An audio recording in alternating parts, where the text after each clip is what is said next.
The Lord said to Moses and Aaron, This is a requirement of the law that the Lord has commanded. Tell the Israelites to bring you a red heifer without defect or blemish, and that has never been under a yoke. Give it to Eleazar the priest. It is to be taken outside the camp and slaughtered in his presence. Then Eleazar the priest is to take some of its blood on his finger and sprinkle it 7 times toward the front of the tent of meeting. While he watches, the heifer is to be burned, its hide, flesh, blood, and intestines.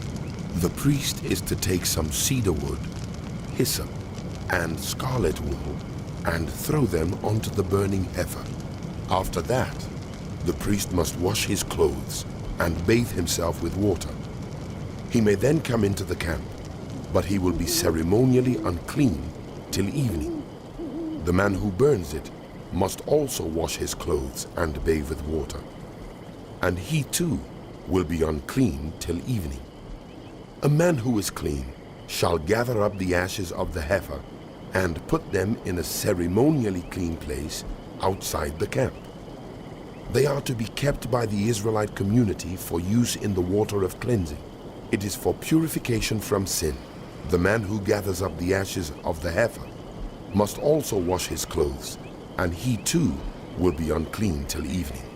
This will be a lasting ordinance both for the Israelites and for the foreigners residing among them. Whoever touches a human corpse will be unclean for 7 days.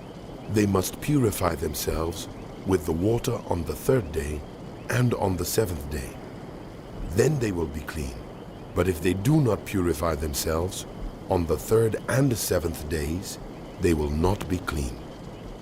If they fail to purify themselves after touching a human corpse, they defile the Lord's tabernacle.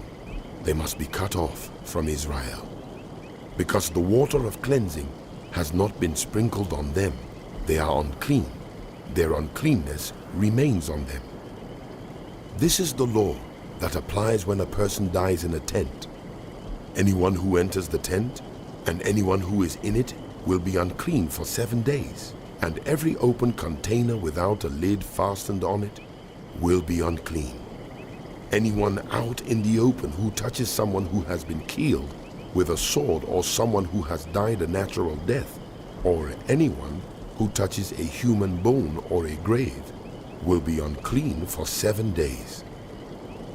For the unclean person, put some ashes from the burned purification offering into a jar and pour fresh water over them.